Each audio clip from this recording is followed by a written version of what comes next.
Bom dia a todos e todas. Acho que o nosso outono, de fato, chegou, todo mundo já com casaquinho. Até anteontem ainda estávamos no veranico de maio, não é? Eu desejo a todos, então, muito bom dia nesta manhã, em que temos a honra e a alegria de receber o professor Fabiano Coelho de Souza. Ele é juiz titular da 4ª Vara do Trabalho de Goiânia, capital de Goiás.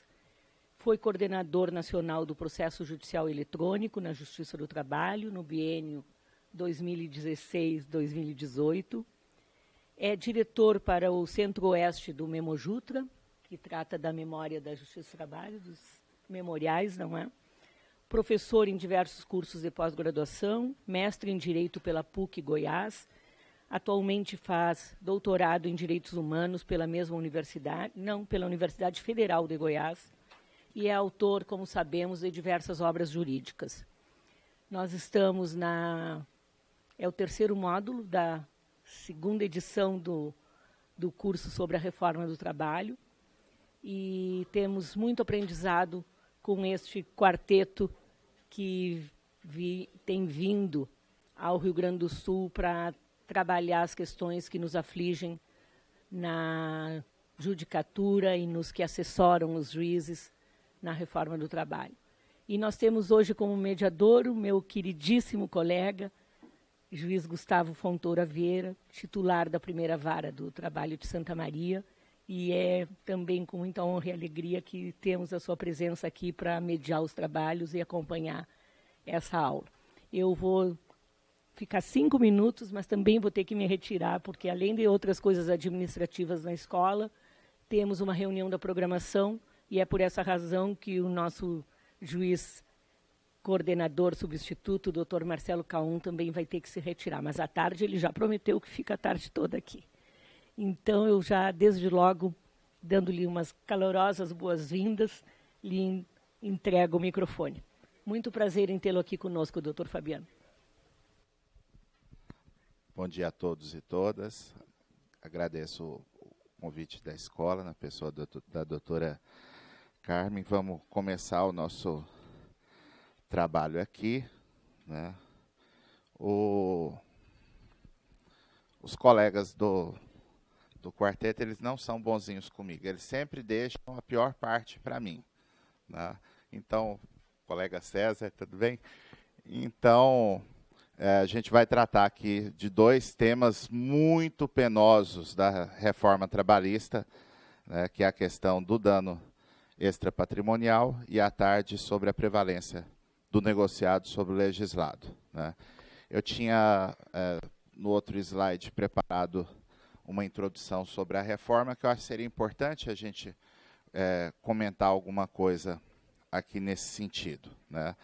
A reforma teve um discurso oficial e um discurso real, né? O discurso oficial é que era para obter uma maior liberdade na contratação, né? Antes de mais nada, né? Preconizava a liberdade. A reforma buscava também o discurso de racionalizar o judiciário, reduzir o número de demandas, né, e modernizar as relações de trabalho.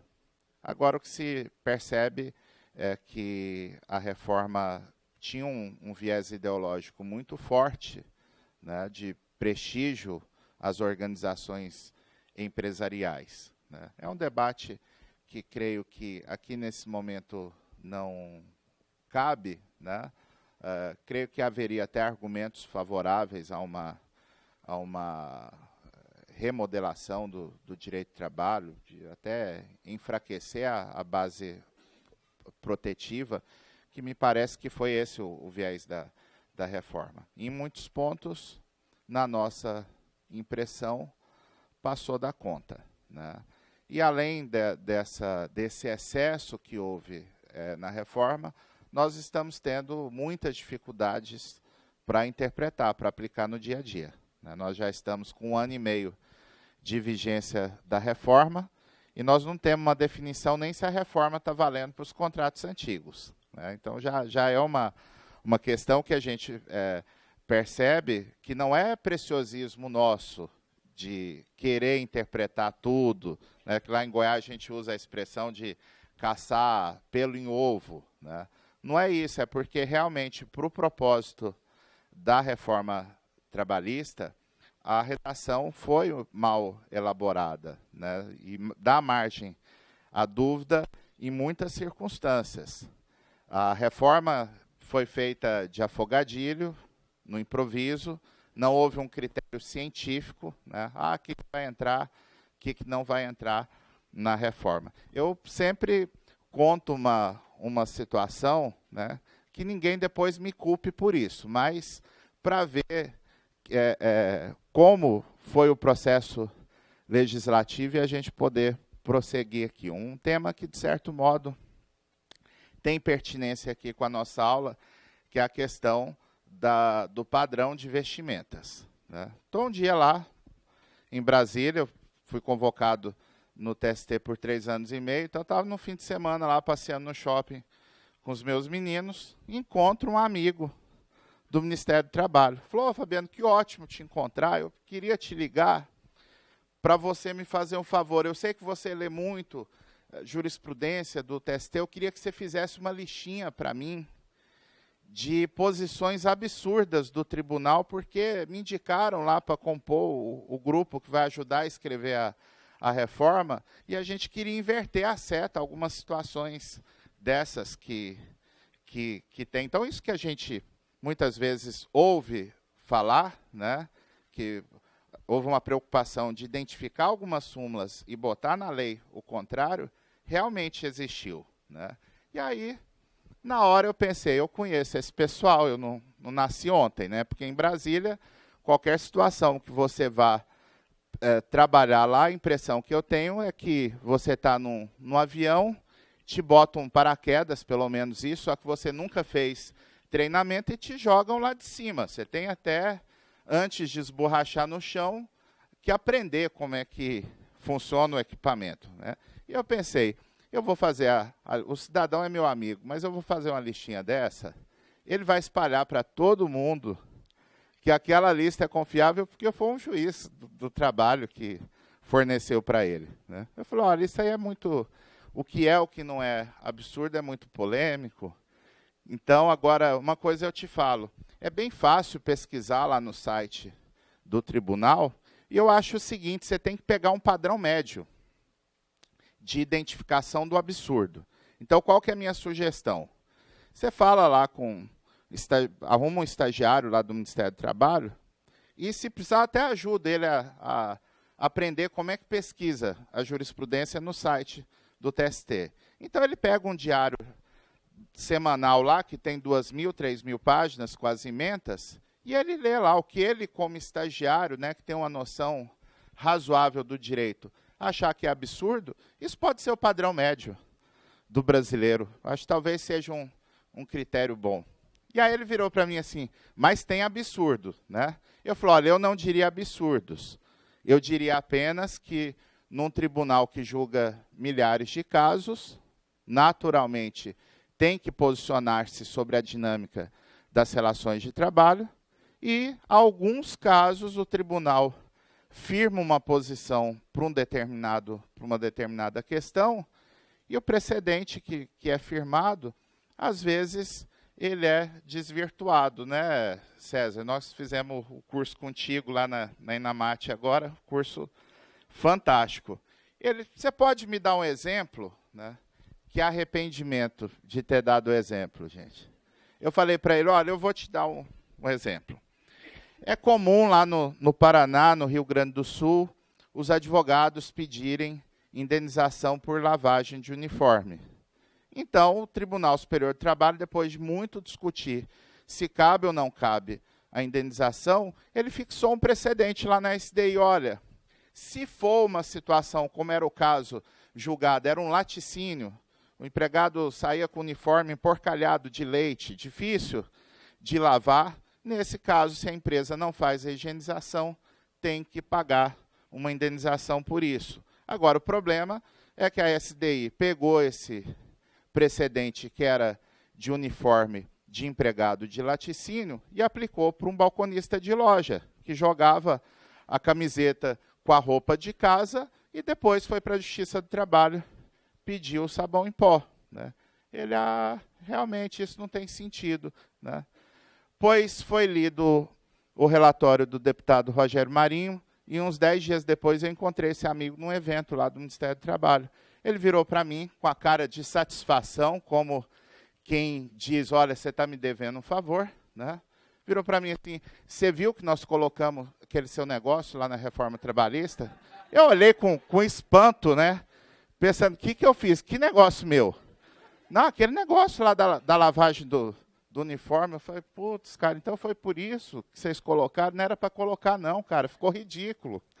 Porque realmente não ficou bom e colocaram ainda o contrário, né? Porque o certo seria dizer, olha, a empresa tem que higienizar o uniforme, salvo se não houver necessidade de produto ou procedimento especial de lavagem. Então, só um exemplo curioso, né, que, infelizmente, eu tive sem saber, essa participação na reforma trabalhista. Mas vamos lá, então. E acabou que não resolveu, né, porque nesse artigo mesmo, que é o 456A, vai ter muita polêmica acerca da aplicação, quanto a... Preciso da senha aqui. Quanto ao padrão de vestimenta, quanto à questão de logomarcas nos uniformes, né? Porque o TST pacificou a jurisprudência que isso, se não houver autorização expressa do empregado de uso de imagem, a posição de logomarcas parceiras comerciais do empregador, gera indenização por danos, né, por uso indevido de imagem, e lá no artigo 456A colocaram que é do empregador a responsabilidade pela definição do padrão visual e que ele pode colocar logomarcas comerciais no uniforme, mas não tratou da questão do uso de imagem, né? Se isso não teria que colocar uma vírgula, né? Não gerando direito à indenização, né? Alguma coisa nesse sentido, independente da autorização do empregado. Como o texto ficou solto, né? Mesmo para os casos após a reforma trabalhista, está tendo divergência. Alguns colegas entendem que se é lícito colocar as logomarcas, não cabe indenização. Outros entendem que sempre foi lícito colocar logomarca de qualquer empresa no uniforme, né? Não tem novidade nenhuma nesse dispositivo da reforma. Se não trouxe a questão da necessidade de autorização ou não, haveria o dano moral da mesma forma. Então, a nossa aula aqui hoje vai ser baseada no capítulo, né, do nosso livro com o quarteto, que trata da reforma trabalhista, e na CLT, que eu assino junto com o professor Platon, que estará com vocês aqui no próximo módulo. Bom, então, as regras de dano extrapatrimonial da reforma trabalhista, elas não definem, naturalmente, a questão do dano material. E aí a gente já vai ter uma dificuldade aqui nos processos, né? Porque para dano material, eu vou ter que buscar outros dispositivos da CLT ou o próprio Código Civil, e apenas para dano extrapatrimonial, o capítulo trazido com a reforma trabalhista seria aplicável. E aqui fica uma dúvida.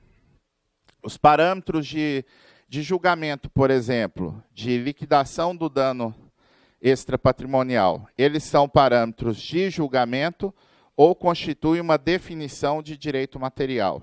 Isso tem toda a pertinência, porque se nós interpretarmos que o legislador fez foi instituir, lá no 223G, ele instituiu tão somente parâmetros de julgamento, nós teríamos que aplicar esses parâmetros para casos, para lesões ocorridas antes de 11 de novembro de 2017. Agora, se nós interpretarmos na linha da irretroatividade das normas, que parece que seria mais razoável, inclusive, a gente já definiria um marco temporal, de sempre perguntar, o dano ocorreu antes ou depois da vigência da reforma trabalhista? Se foi antes, eu não precisaria me preocupar tanto com as amarras colocadas no capítulo do dano extrapatrimonial. Poderia fazer uma fundamentação da questão de direito intertemporal, justificando por que, naquele caso específico,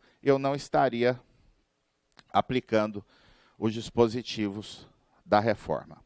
E aqui a gente começa, então, a analisar item por item, né, do capítulo de dano extrapatrimonial da reforma trabalhista. Aqui menciona que aplicam-se à reparação de danos de natureza extrapatrimonial decorrentes da relação de trabalho apenas os dispositivos desse título. Aqui há uma série de dúvidas que surgem. Como fez menção à relação de trabalho, haverá a dúvida se o que o legislador quis tratar aqui foi de dano extrapatrimonial de qualquer relação de trabalho ou se foi o dano extrapatrimonial específico da relação de emprego.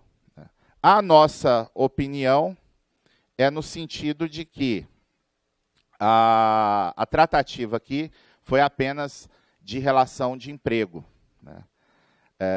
Alguém aqui teria que concordasse, teria alguma justificativa para isso, gente?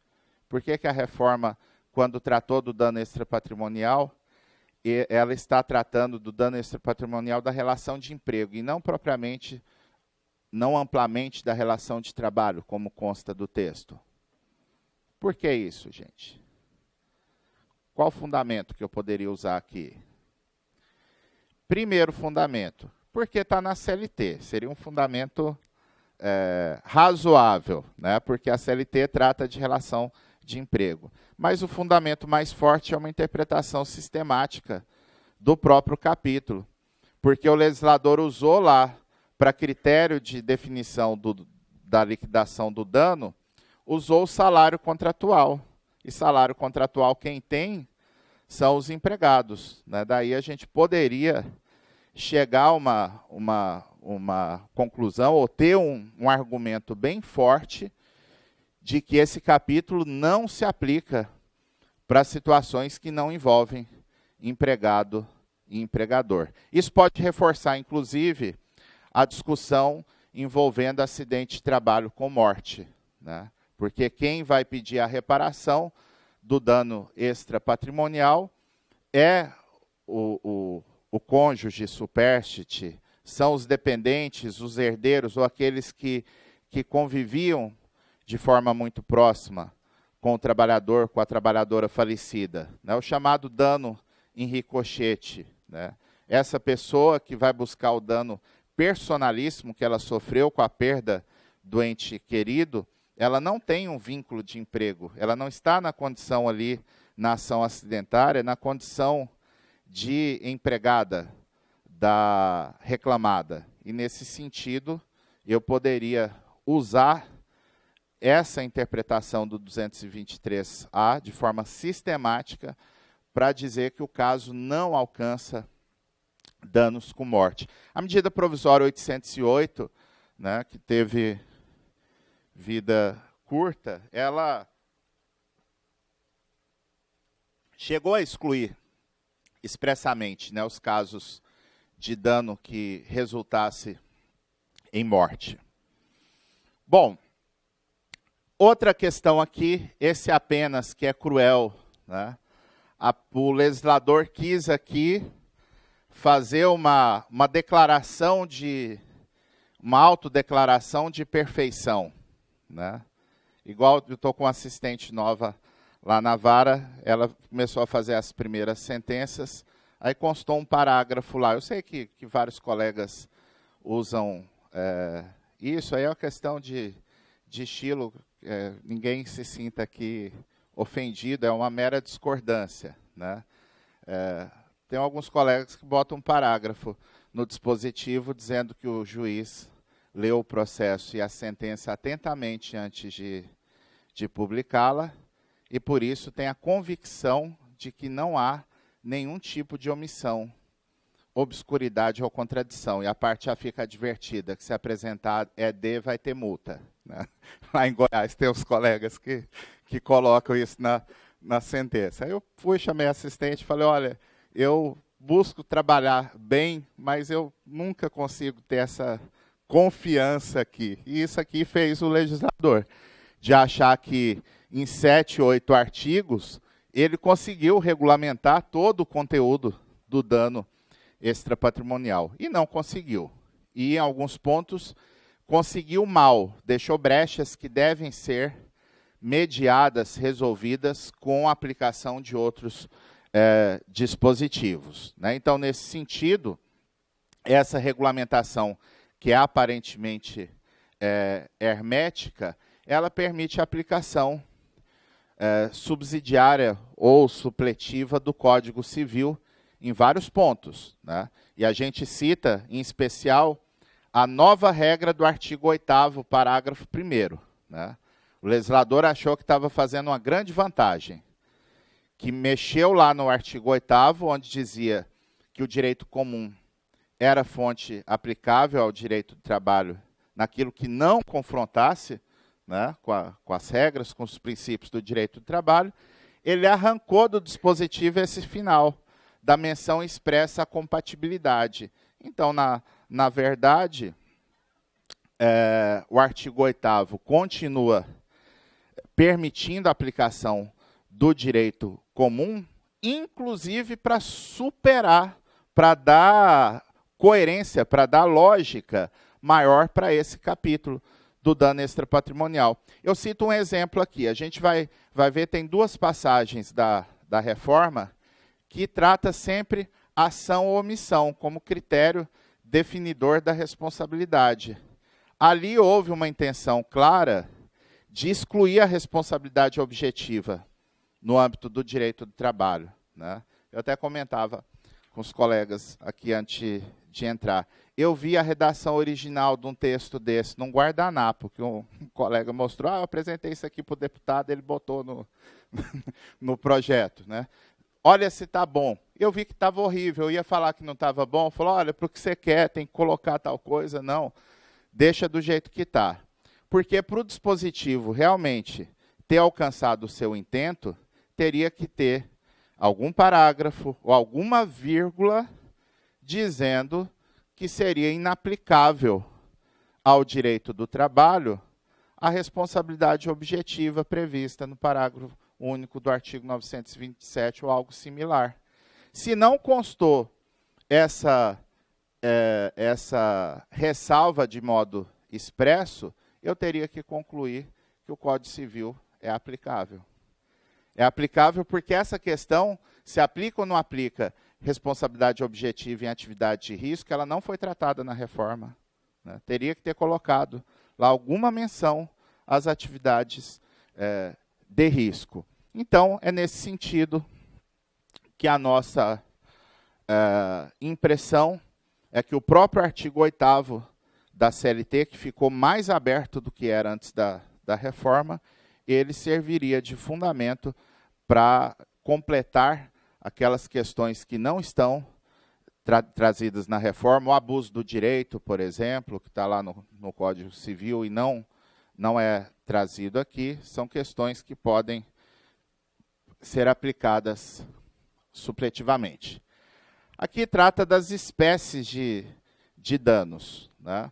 O dano de natureza extrapatrimonial, a ação ou omissão que ofenda a esfera moral ou existencial da pessoa física ou jurídica, as quais são as titulares exclusivas do direito à reparação. É impressionante, porque cada artigo desse daria aqui para a gente passar uma manhã inteira, pensando, olha, o que a gente tem que resolver, como é que a gente vai resolver essas dúvidas. Então, aqui, primeira questão da ação ou omissão, né, porque dá a impressão de que a proposta do legislador é de aplicar só a responsabilidade subjetiva, né, pensando que o dano está fundado numa ação ou omissão, mas, como a gente disse, a responsabilidade subjetiva seria aplicável. Essa questão, os colegas devem se lembrar, ela está pendente de julgamento no STF em sede de repercussão geral.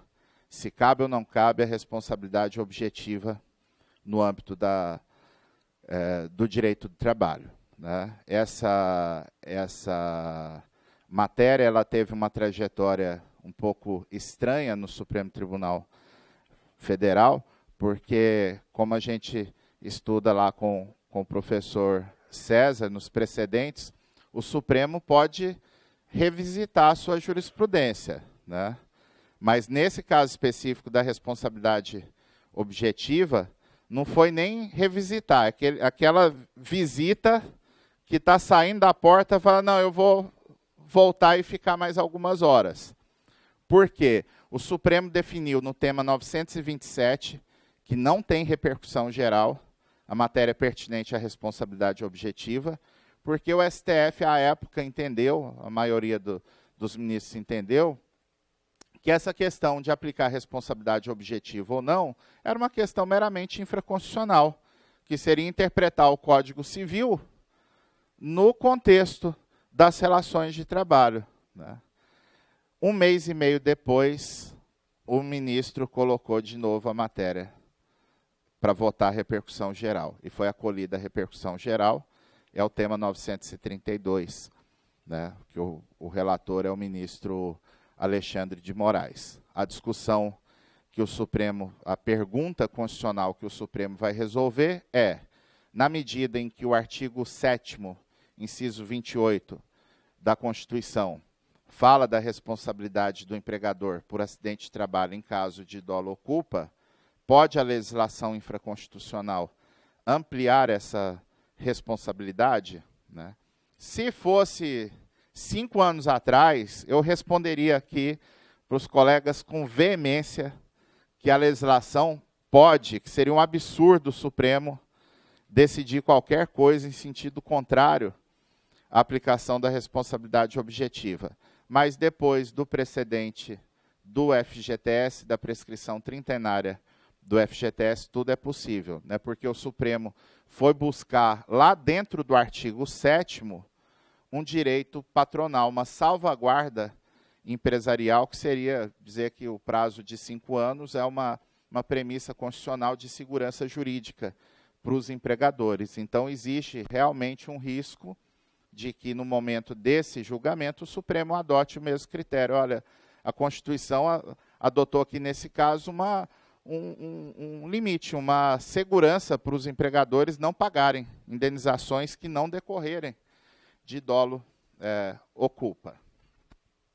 Bom, por outro lado, trouxe aqui a regulamentação expressa em lei do dano existencial, que é um tema que vinha pululando na jurisprudência. O próprio Tribunal Superior do Trabalho já tem algumas premissas definidas acerca dessa questão, né, aplicando em especial o dano existencial naquelas situações em que há uma jornada de trabalho extensa e que o empregado demonstre que essa extensão da jornada o prejudicou na sua interação social, né, seja com a família, seja em planos de estudo e outras questões naturais da vida de um cidadão, né. A única ressalva que precisa ser feita é que o Tribunal Superior do Trabalho tem dito que a mera caracterização de jornada extensa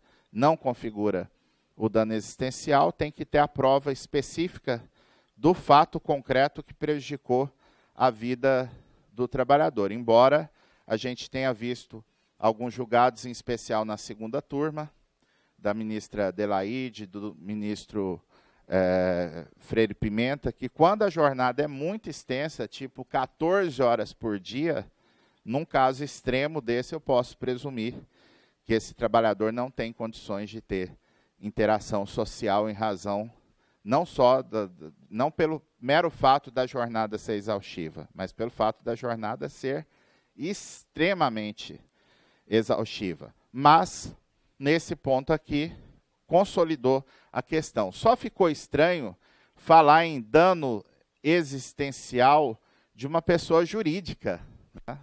Porque todo o estudo que a gente tem feito no Brasil, desde lá do direito italiano, que chegou primeiro no direito civil, depois chegou no direito do trabalho, essa questão do dano existencial, isso tem pertinência com a pessoa humana, né? Seria estranho pensar a aplicação desse dispositivo para uma pessoa jurídica. E aqui fala ainda as quais são as titulares exclusivas do direito à reparação, né? Essa titularidade exclusiva, se for lida na literalidade, vai nos causar problemas, né? Primeiro, de dar a entender que não seria transmissível por herança, né? O que, data vênia, constituir-se uma falácia, porque, na verdade, o que quer dizer aqui é que o dano é personalíssimo, é de quem sofreu.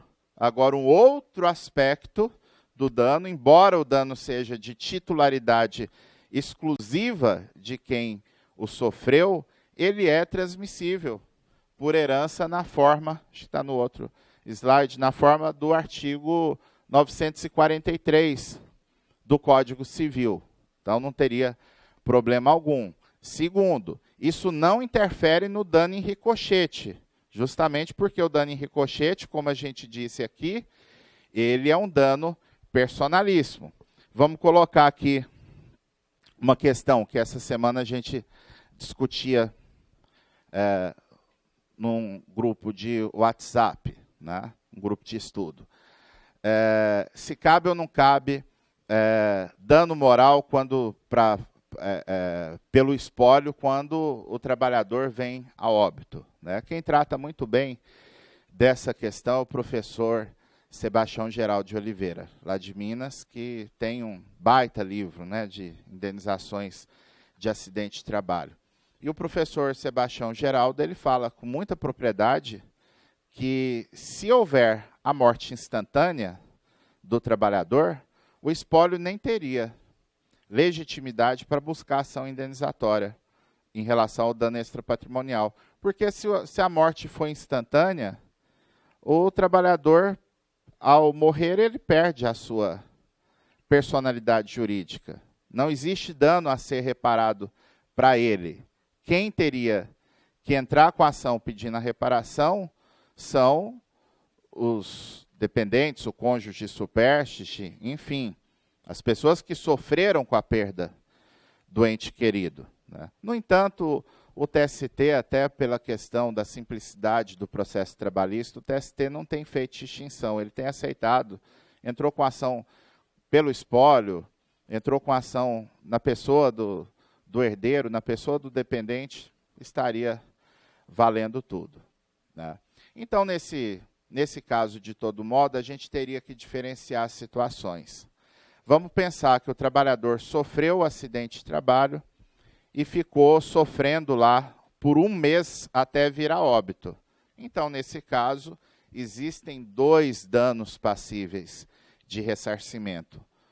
O dano do próprio trabalhador, o dano pelo acidente e pelo sofrimento durante o tratamento até o óbito, esse se transmite por herança, e o outro dano pelo próprio óbito, que aí esse é personalíssimo, ou dos herdeiros, ou das pessoas mais próximas do círculo familiar, social, desse empregado. Então, nesse sentido, me parece que essa expressão de titularidade exclusiva não impediria que houvesse a transmissibilidade por herança do dano sofrido pelo trabalhador antes do óbito, ou mesmo a questão do dano em ricochete. Outra situação que a gente precisaria situar, que não foi captada aqui, é a questão da substituição processual, né? Porque aí, no que diz respeito à substituição processual pelo sindicato, a questão é constitucional. O fato de constar ali que a titularidade é exclusiva não pode impedir o sindicato, como representante da categoria, que ele ingresse em juízo pedindo a reparação do dano, inclusive individual, né? É isso o que o próprio STF firmou em precedentes de repercussão geral, indicando, sinalizando que a legitimidade do sindicato para substituição processual ela é ampla, né? Havia até uma discussão se o sindicato poderia agir só para direitos individuais homogêneos, né, como consta lá no artigo 81 do Código de Defesa do Consumidor, ou se pode ser direitos meramente individuais, né? O problema é verdade que lá em 88, quando veio a Constituição, o ordenamento jurídico brasileiro não conhecia essa divisão de direito individual homogêneo ou heterogêneo. Mas o que importa, e esse foi o norte usado pelo STF, é que a Constituição fala que o sindicato representa interesses coletivos ou individuais, ponto. Não adjetiva. Então, o STF já fixou em regime de repercussão geral, salvo engano, foi o tema 853 da tabela de repercussão geral, em que o STF disse que não faz diferença, né, quanto ao direito ser individual homogêneo ou heterogêneo. Aqui vamos passar adiante, até pela questão do tempo. A gente tem até que hora? Só para eu... 10h15? Tá. Pois não. Voltando à tela anterior. Sim. O seu comentário foi em relação a um dano individual, Sim. processualmente indicado pelo sindicato na condição de substituto processual. Sim. Mas o dano moral coletivo, aquele que se pede nas ações para uma determinada comunidade ou para um determinado fundo, esse foi obstado ou não pelo 223? Olha, excelente questão, Marcelo, que me permite fazer uma ponderação aqui. A reforma, a partir do que a gente tratou lá no 223A, quando fala em relação de trabalho, que, a meu ver, corresponde à relação de emprego, esse capítulo está tratando apenas dos danos individuais, né? Eu tenho o maior respeito pela professora Wólia Bonfim, por exemplo, e outros, que chegaram a escrever que depois da reforma não existe mais dano moral coletivo no âmbito trabalhista, né?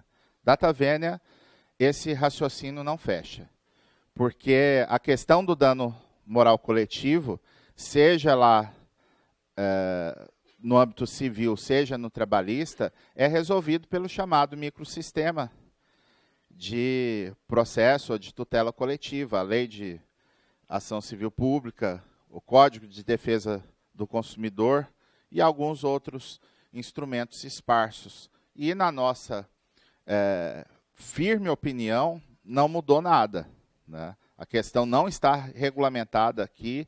Então, por exemplo, a questão de parâmetros, né, de fixação de dano moral coletivo, não tem como usar o 223G, né? A gente teria que buscar realmente dentro lá dos princípios gerais da reparação civil, em especial do direito coletivo do trabalho. Estaria fora desse espectro. Bom, aqui a gente só pensou aqui, que eu vou passar adiante, só algumas questões que têm sido recorrentes no TST. Hoje cedo eu até acordei, esse julgado aqui foi publicado hoje. Hoje cedinho eu acordei e falei, o que o pessoal está publicando hoje, para ver se tem alguma coisa assim fora do normal. Mas é o que a gente está acostumado, né? Dano moral por transporte de valores, sem que a função do empregado seja essa. Outro aqui, retenção de CTPS, o assunto que a gente conhece bem, né, da empresa que retém o documento profissional do empregado. Isso tem jurisprudência pacífica, esse precedente aqui de hoje também, do ministro Alexandre Agra. Questão do dano moral existencial por jornada exaustiva, um precedente da semana passada do ministro Dezena, né, no sentido de que se aprova a afirmação pelo regional de que houve um prejuízo concreto para o trabalhador pelo excesso da jornada, caberia a indenização. Vamos aqui adiante. Tá. Outra questão aqui. Aqui está a repercussão geral que a gente mencionou. Deixa eu só passar isso. 223C. Aqui nós temos também graves questões constitucionais a ponderar com os colegas, né? Porque aqui fez-se um rol do que são os bens jurídicos tutelados pela reforma trabalhista, um rol que aparentemente ele é exaustivo, né? E percebo aqui a diferença de redação. Esse é o problema. Honra, imagem, intimidade, liberdade de ação, autoestima, sexualidade, saúde, o lazer e a integridade física são os bens juridicamente tutelados inerentes à pessoa física, né? Então, na medida que fala que são os bens, parece que está delimitando. Quando chega lá no dispositivo de proteção da pessoa jurídica, fala que a imagem, a marca, o nome, o segredo empresarial e o sigilo de correspondência são bens. Não fala que são os bens, né? Então, houve aqui realmente uma tentativa do legislador de restringir os bens tutelados à pessoa natural e deixar em aberto os bens tutelados à pessoa jurídica, né? Naturalmente, esse rol não pode ser considerado exaustivo, porque alguns direitos de personalidade que constam lá do artigo 5º da Constituição ficaram de fora desse dispositivo, né? E é natural, né, a gente estuda isso na própria evolução dos direitos humanos. Os direitos humanos têm uma definição histórica, né? Norberto Bobbio falava muito bem sobre isso, né? Que os direitos humanos eles não são sempre os mesmos no mesmo tempo e no mesmo lugar, né? Há uma evolução natural. A gente pode até pensar aqui, né, Gustavo, a gente vai olhando mais de 20 anos de magistratura, você fica pensando assim, nossa, eu já estou naquela fase, entrando na fase mais para o final da carreira, né? Mas você entrou em que ano, Gustavo, na magistratura? 98. Eu entrei na magistratura em 98 também, né? Então, lá em 98, estava em ebulição essa questão do dano moral, né? Os primeiros casos começaram a chegar ali por volta de 95. Eu lembro, eu fui juiz em Brasília 1 ano, eu tive que julgar um caso lá que eu fiquei sofrendo uns 5 dias com aquilo. Como é que eu ia resolver? O empregado trabalhava na Casa da Moeda, fabricando dinheiro.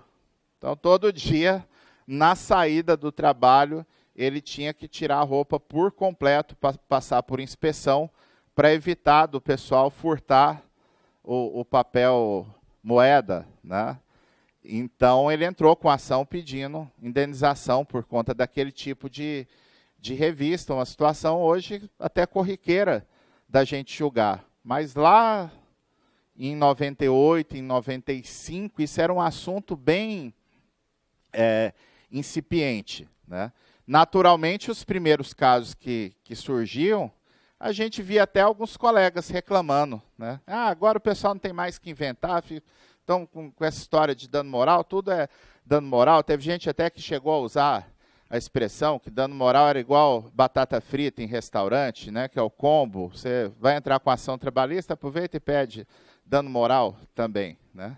Mas, de todo modo, há uma evolução desses direitos de personalidade, né? Então, não seria possível a gente identificar que esse dispositivo está completo, né? Aqui haveria o direito à vida, que não está mencionado explicitamente, está lá na Constituição, a integridade moral e psíquica, a igualdade envolvendo aqui identidade de gênero, naturalidade, posição social, deficiência, etc. As liberdades em geral, né, de pensamento, expressão artística, credo, participação política, reunião para fins pacíficos e comunicação, acesso à justiça, né, para aquelas questões de indenidade das empresas que dispensam o empregado só porque ele exerceu o direito de ação, né, que tem uma jurisprudência hoje bem firme do Tribunal Superior do Trabalho sobre essa questão, de considerando a dispensa discriminatória tanto para fins de dano moral como até para a reintegração, né, porque seria uma dispensa arbitrária, nula, discriminatória. Então, são exemplos aqui de bens que não foram explicitados, de modo que a interpretação que nos parece adequada realmente é no sentido de que esse rol não é exaustivo. A medida provisória 808 tentava corrigir, né, mas apenas ampliava, mas também sem conseguir ser exaustiva, porque mencionava a etnia, idade, enfim. Aí vem lá os bens tutelados, a pessoa jurídica. Olha só, aqui fala em sigilo de correspondência. Aí, se a gente comparar um artigo com o outro, vai ficar parecendo que o trabalhador não tem direito ao sigilo de correspondência, né? Então, mais um exemplo para reforçar que o artigo anterior não é exaustivo. Isso aqui não vai impactar lá a questão do monitoramento de correio eletrônico, que a gente está acostumado a julgar, né, em geral, entender que o e-mail corporativo ele pode ser livremente monitorado pela empresa e aquele particular haveria dano moral se o trabalhador sofrer monitoramento dessas mensagens.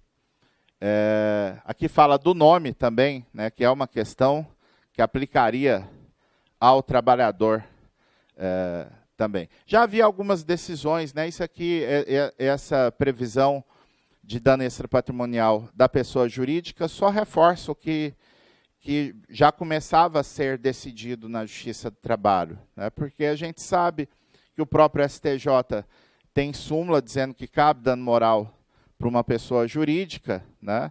Em alguns casos, as empresas, quando acionadas na Justiça, entram com reconvenção pedindo dano moral por algum ato lesivo do seu empregado. Lá em Goiás teve um caso interessante, o empregado, porque foi despedido, era uma lanchonete, ele foi para as redes sociais falar mal do empregador e colocar dúvidas na clientela acerca das condições sanitárias do estabelecimento, né? Então, a empresa fez o print lá das telas, das manifestações, entrou com reconvenção e o juiz de primeiro grau entendeu que havia o dano, o tribunal confirmou a decisão de indenização. Esses casos a gente vai ter que ficar muito atento, vai ter uma questão bem curiosa para a gente analisar, que vai ser a questão da prescrição, né?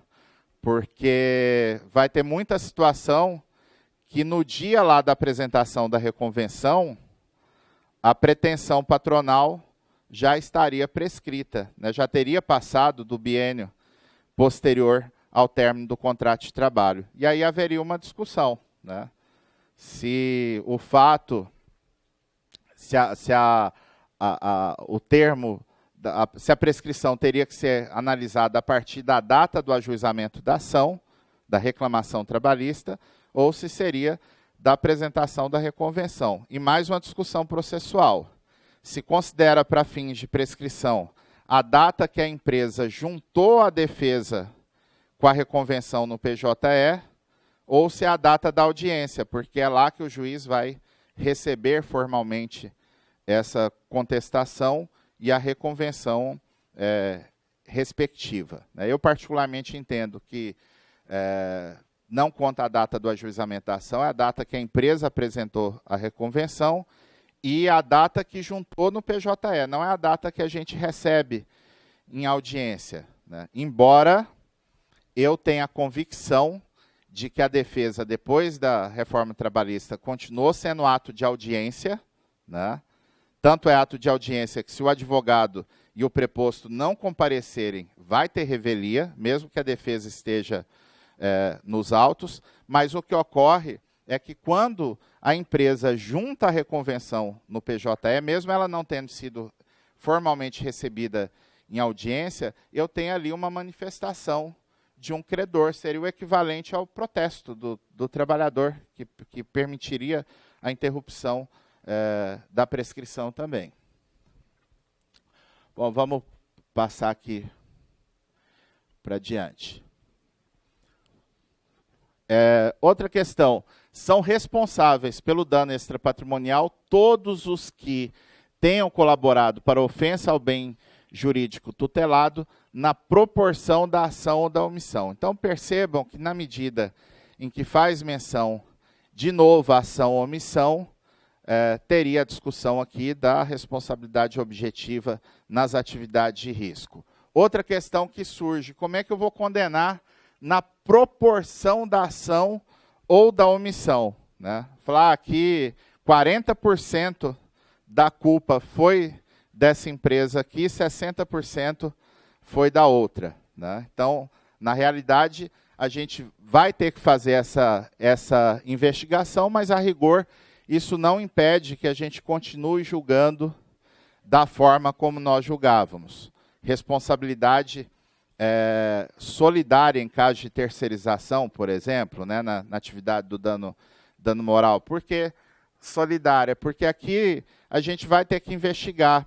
Na terceirização, geralmente, quem pratica o dano direto não é o empregador, é o tomador de serviço. No caso lá do assédio moral, geralmente quem pratica o assédio é um empregado da tomadora de serviço.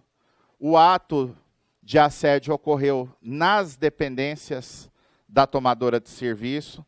E a Lei 6.019, né, que era a lei de temporário, hoje é a lei de temporário e terceirização, a reforma trouxe um artigo específico dizendo que o tomador de serviço é responsável pelas condições de saúde e segurança dos trabalhadores terceirizados em seu estabelecimento. Então, daí nós temos uma responsabilidade em matéria de dano extrapatrimonial, a responsabilidade direta do tomador de serviço quando o dano decorre de um fato ocorrido em seu estabelecimento. Se for um dano, por exemplo, dano moral por atraso salarial, aí eu posso pensar, não, quem paga salário é o empregador. Então, o dano direto é lá do empregador, e se eu for aplicar a lei literalmente, eu vou impor a responsabilidade meramente subsidiária desse tomador de serviço. Agora, se é um fato que ocorre dentro do seu estabelecimento, né, assédio, acidente de trabalho, nesses casos, a responsabilidade pode ser solidária. Outra questão importante que a gente destaca aqui, o fato de terceiro, né, o que fica parecendo, numa leitura literal, que somente as pessoas diretamente envolvidas no evento danoso é que responderiam, né, pela indenização. Né? Uma empresa poderia pedir a exclusão, dizendo que quem praticou o dano não foi ela, foi um empregado dela. Então, numa circunstância dessa, na realidade, aqui reforça que eu possa, até numa ação trabalhista, chamar o empregado responsável pelo dano em solidariedade com o empregador. Mas isso não vai inibir a aplicação do artigo 932 e 33 do Código Civil, que impõe a responsabilidade por ato do preposto ou de um empregado. Né? Então, não é meramente um fato de terceiro. Aqui, esse terceiro tendo vinculação com a empresa, com o empregador, esse empregador responderia pela questão. Né? Eu lembro aqui de uma situação que eu julguei. Goiás é um estado menor, aqui em Porto Alegre, no Rio Grande do Sul em geral, vocês não passam por isso. Mas lá em Goiás a gente tem uma situação que hoje devagarzinho está mudando. Né? Às vezes chega lá advogados de determinados centros do país, claro que não pode generalizar, né? Mas você chega lá, advogado de São Paulo, Rio, e eles se colocam na audiência como se os juízes, todo mundo, o advogado da outra parte, né, é tudo índio, está todo mundo na roça, não sabe nada, né? Então, teve um processo lá. A história, as nossas audiências são um verdadeiro laboratório humano, né, gente? Porque ali a gente, cada dia você fica olhando e fala, gente, como pode, né? Eu não sei nada do que está acontecendo por aí, né? Eu fui fazer uma audiência lá um dia, o trabalhador entrou com ação contra o empregador e o gerente da empresa, como pessoa física, causador do dano. Porque aqui que era a história. Um subordinado desse reclamante, ele era chefe lá de um determinado setor da empresa, um subordinado dele teve a brilhante ideia de marcar uma festa no motel da cidade para comemorar os 4 anos de emprego dele. E saiu convidando o pessoal. Até que uma senhora se sentiu ofendida com o convite, reclamou para chegou no gerente geral da empresa. Então, a empresa, no lugar de ir lá, coibir, falou, se quiser fazer festa, faz onde quiser, mas não pode ficar convidando com coisa que dê margem à dubiedade aqui no local de trabalho, né? Não, o gerente pressionou a moça, a senhora lá, que era casada, inclusive, que estava revoltada com o convite, pressionou para ela aceitar o convite para saber onde que era a festa, né? Que era depois do expediente lá sábado, que a empresa trabalhava até 13h, né? Pois, combinado, o gerente foi lá na festa, acompanhado de outro empregado, né?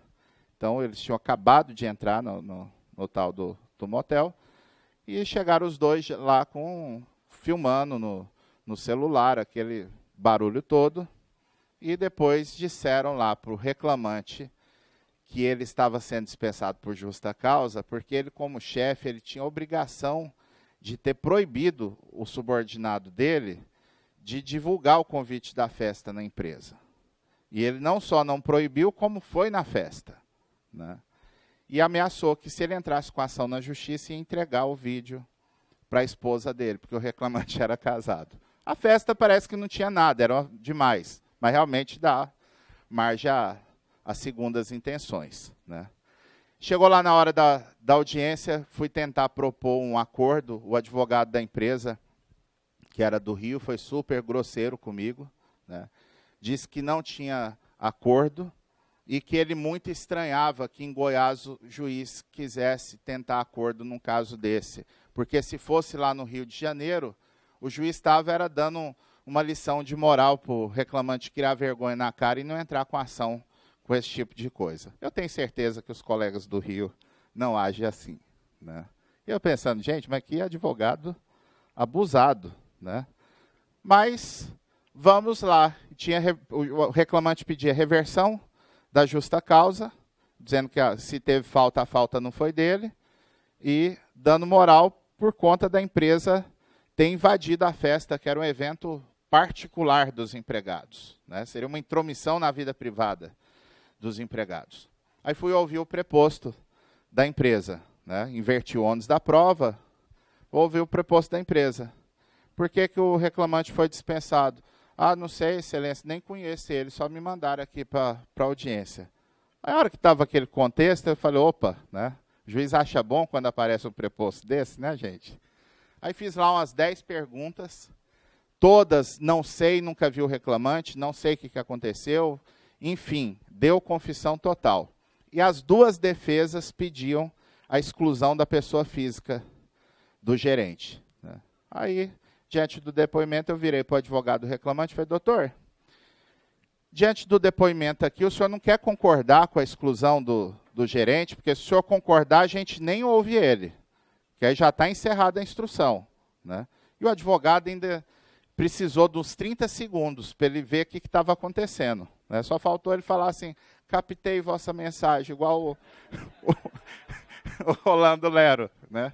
Virou assim, excelência, realmente, para quê, né, o gerente? Falei, pois é, doutor, Tá certo para quê, o gerente? Vamos excluir aqui, então. Deu a confissão, né? Julguei o caso na hora e, para completar, o advogado ainda errou a contagem do prazo, entrou com RO no 9º dia, que meu santo é forte. Né? Então, é um exemplo aqui de situações que eu poderia até trazer, por iniciativa do próprio reclamante, trazer o responsável direto pelo dano. Mas isso não vai impedir, vamos acelerar aqui que o tempo está acabando, isso não vai impedir a responsabilidade do empregador. Então, menciona aqui que a reparação por danos extrapatrimoniais pode ser pedida cumulativamente com a indenização por danos materiais, isso é óbvio, e a gente aproveita aqui para lembrar que a regulamentação não incluiu os danos estéticos, e isso não impede que, numa ação de acidente de trabalho, os danos estéticos sejam requeridos, né, a indenização pertinente a dano estético. Nesse caso, se houver cumulação de pedido, o juiz, ao proferir a decisão, discriminará os valores das indenizações a título de danos patrimoniais. Os advogados estão aprendendo com esse dispositivo, né, gente? E claramente a gente percebe que mudou a forma de postulação. Que era comum o advogado citar vários atos danosos e pedir um valor de indenização. Né? Agora, a partir da reforma, normalmente o advogado fala, olha, ele sofreu dano por tal coisa, ele quer 5 mil por isso, ele quer 20 mil por tal coisa. E na sentença a gente vai ter também que individualizar a indenização. Não é um valor, digamos assim, pelo conjunto da obra do empregador, né? Um valor único. Bom, e fechando aqui, a composição de perdas e danos, assim compreendidos os lucros cessantes e os danos emergentes, não interfere na avaliação dos danos extrapatrimoniais. Aqui seria só realmente uma separação, né? Que os lucros cessantes seria uma situação de dano material, né? Assim como os danos emergentes. Isso não influencia diretamente no dano extrapatrimonial. É verdade que a gente poderia ter uma discussão aqui de perda de uma chance, né, onde o dano material acaba conduzindo ao dano extrapatrimonial, mas, de toda forma, o arbitramento será distinto e autônomo. E menciona aqui quais são os itens que o juiz deve considerar na hora do julgamento da questão do dano extrapatrimonial. A natureza do bem jurídico tutelado, né, que naturalmente, diante do caso concreto, a gente vai perceber que existe uma situação ou outra de maior gravidade. A intensidade do sofrimento ou da humilhação, né, aqui a gente tem que ter um cuidado enorme ao examinar esses pedidos. Né. Eu já ouvi muitas vezes em palestra, em aula, o instrutor dizer o seguinte: a gente tem que se colocar na posição do outro na hora de analisar a questão. Né? Na verdade, isso não é bem assim. Né? Nós não podemos nos colocar na posição do outro, porque nós não somos o outro. Nós não somos o reclamante. O reclamante, como pessoa, ele é um complexo na sua individualidade. Né? Aquilo que para a gente que tem um padrão de trabalho estável, de vida, né, de cultura, né, não pode ser replicado automaticamente na pessoa do outro. Né? Então, é um cuidado que a gente tem que ter de realmente captar a individualidade na hora do reclamante, na hora de examinar esse tipo de questão. A possibilidade de superação física ou psicológica, se for um dano acidentário ou mesmo de doença mental relacionada ao trabalho, os reflexos pessoais e sociais da ação ou da omissão. Tem situações que só o reclamante vivenciou junto com o ofensor, e tem situações que ganham uma proporção, uma dimensão social dilacerante, né, para a imagem, para a honra do trabalhador. As condições em que ocorreu a ofensa ou prejuízo moral, né? Se for uma situação de excesso por parte da empresa, ou se foi uma ação totalmente gratuita. O grau de dolo ou culpa, que o legislador derrapou de novo, né? Porque culpa pode ser grave, gravíssima, pode ser leve. Agora, dolo leve ou grave não existe. Ou é dolo ou não é. Aqui o que quis se dizer, na verdade, foi espécie de dolo, né? De pensar que o dolo direto é aquele que eu quis o resultado, ele é mais grave do que aquele em que eu não queria produzir o resultado, mas eu sabia que com a minha atitude eu poderia provocar aquele resultado, que é o chamado dolo eventual. A ocorrência de retratação espontânea, né, se for o caso, isso pode, se não matar o dano, pelo menos reduzir, né? Não, a empresa pediu desculpa, fez o que estava ao alcance. O esforço efetivo para minimizar a ofensa é aquela empresa que leva o empregado acidentado no hospital, acompanha o tratamento, custeia as despesas. Isso acaba que, para fins de dano extrapatrimonial, pode ser um elemento relevante. O perdão tácito ou expresso, aqui há uma crítica quanto a esse dispositivo, porque se houvesse perdão, a rigor não precisaria nem de reparação, seria uma espécie de remissão da dívida, né? Mas como nós estamos aqui numa relação de emprego subordinada, esse perdão tem que ser visto com reservas, né? Para a gente investigar se realmente existe ainda o que ser ressarcido. Situação econômica ou social das partes envolvidas e o grau de publicidade da ofensa. E aqui vem os critérios fixados no último salário contratual de acordo com a gravidade da lesão. Esse dispositivo, há uma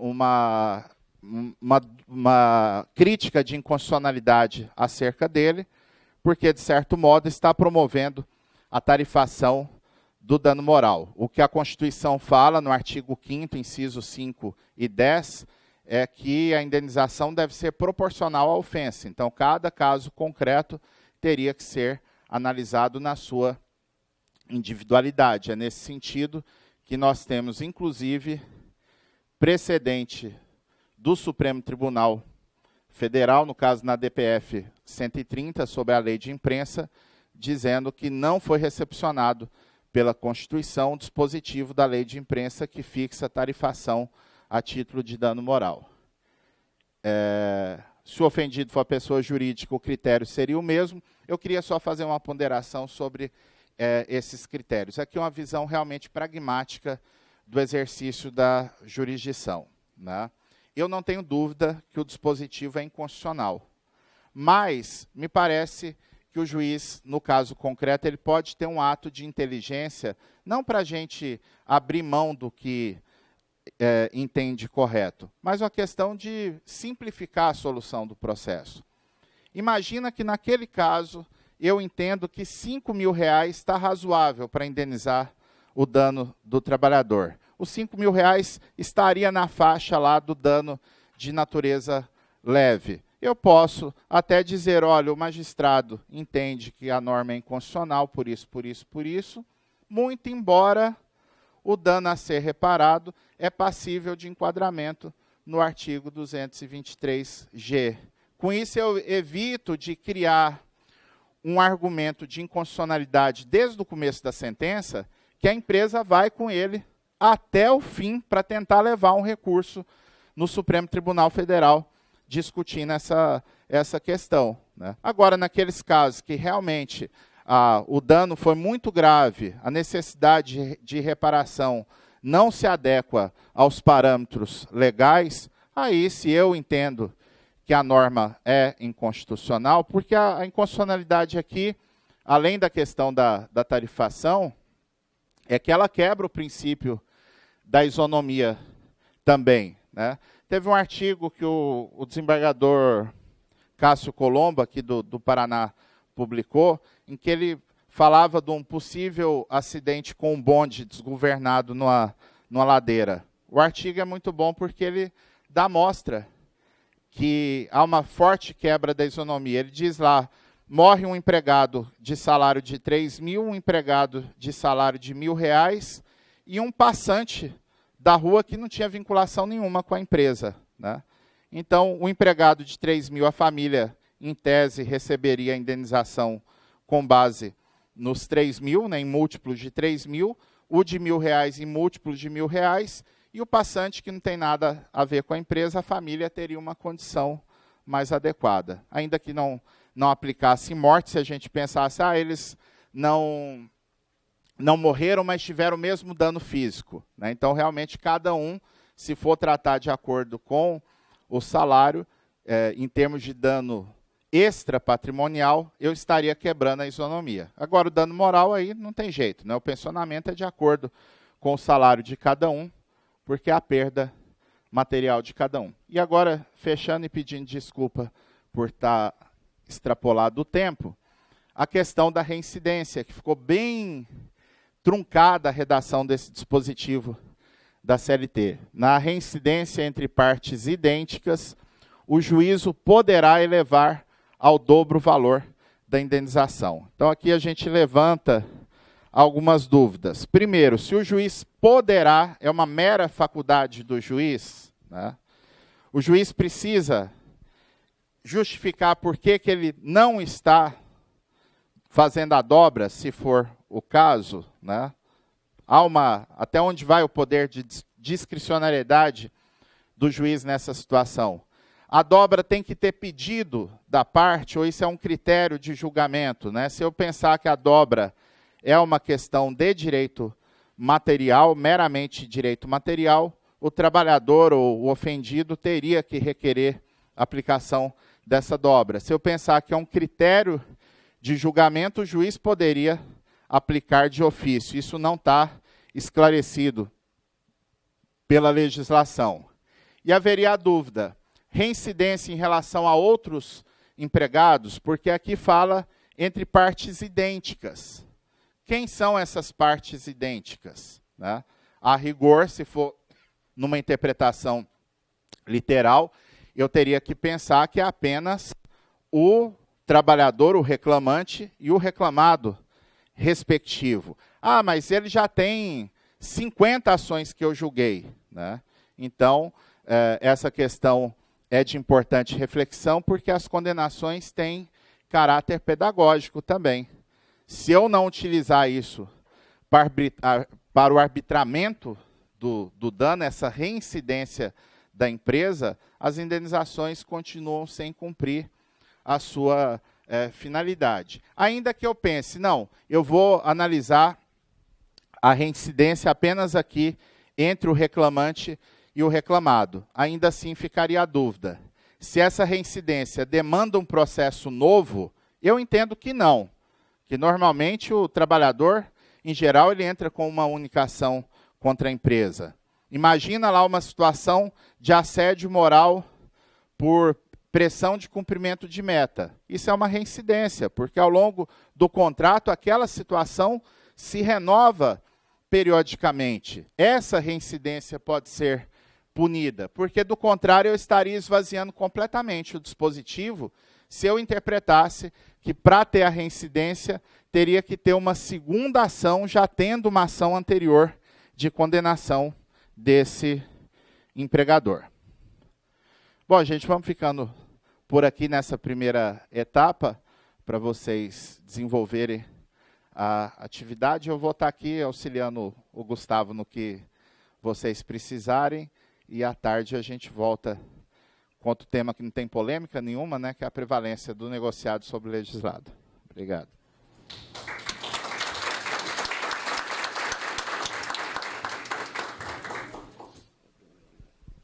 Agradecer ao juiz Fabiano por essa excelente exposição.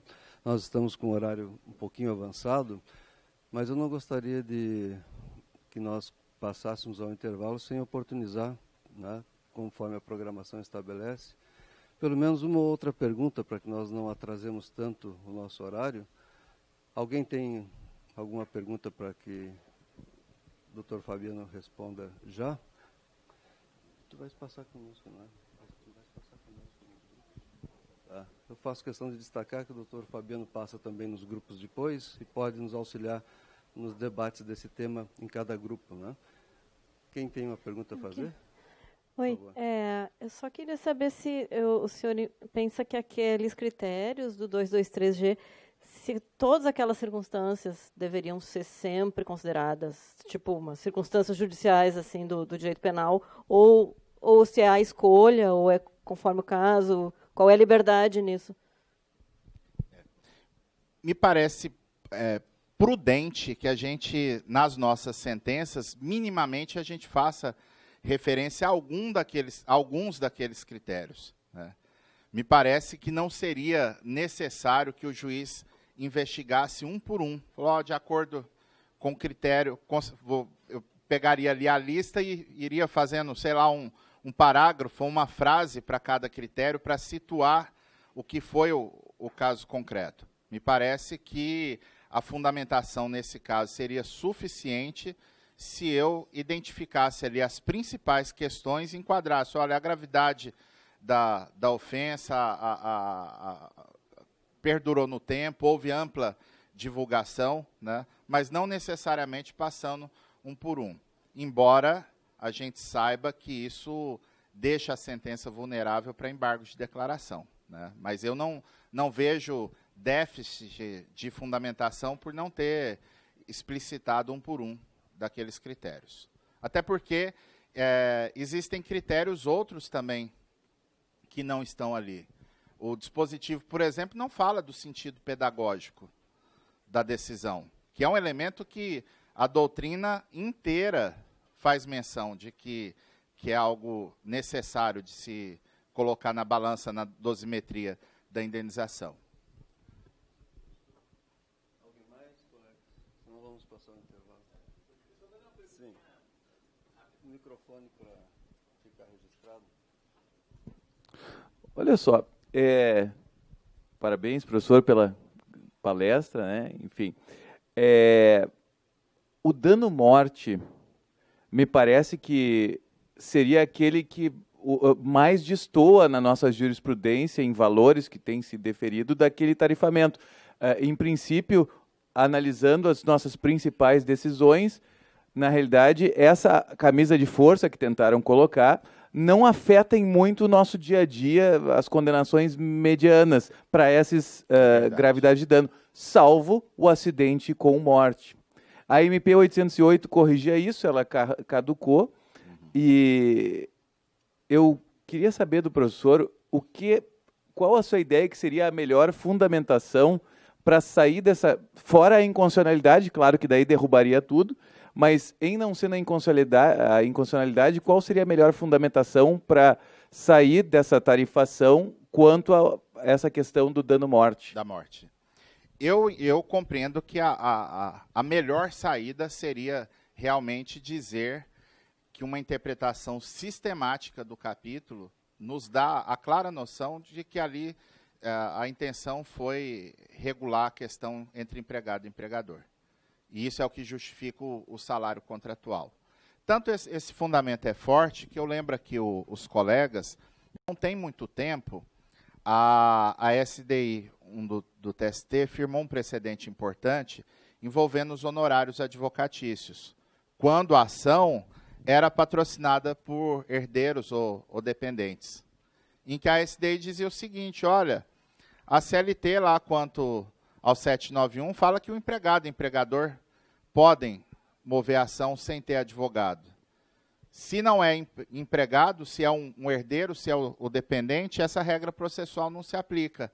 E com isso passou a condenar a empresa em honorários advocatícios, né? Então, aqui me parece que o argumento da exclusão pela interpretação sistemática seria o melhor. Agora, se me permite, não é só na morte que tem divergência, né? Correu lá entre os deputados, durante a tramitação da reforma, o caso que o pessoal chama lá nos corredores do TST, da indenização das amigas da onça. Não sei se vocês já ouviram essa história.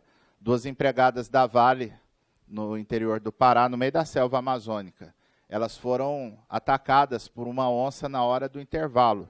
Tinha tipo uma choupana aberta para o empregado fazer a refeição, e estava lá as duas, apareceu uma onça do nada, abocanhou uma das empregadas, foi arrastando ela para dentro da selva, e a outra conseguiu ali, segurando na perna, disputou com a onça acabou soltando a presa. No que soltou, aquela heróica, que salvou a colega, ela torceu o pé com o movimento da onça.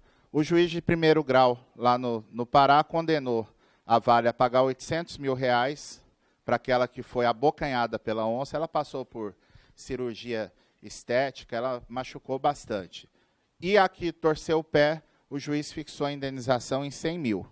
O caso foi para o TRT, a mesma turma, em datas distintas. Manteve os R$100 mil da que torceu o pé e reduziu para R$50 mil a outra que foi abocanhada, né? Então, os casos foram parar lá no TST, aí os ministros lá até brincavam, falaram, não, bom é ser amigo da onça, que não toma mordida e ainda ganha indenização maior, né?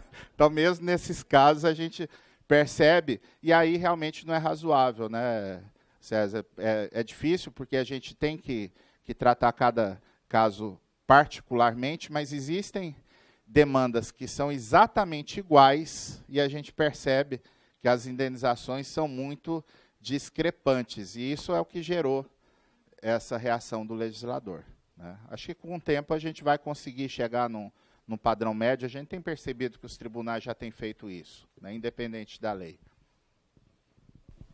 Colegas, podemos encerrar então esse pequeno debate, vamos para o intervalo. Eu quero só registrar antes, vocês já devem ter informação sobre os grupos que vão compor, né?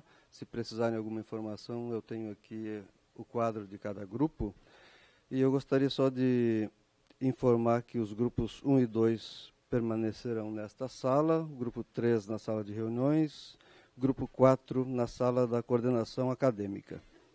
Vamos então ao intervalo, vamos voltar do intervalo às 10:50, um intervalo um pouquinho mais curto, para que a gente não tenha tanto prejuízo nas discussões dos grupos, tá bem?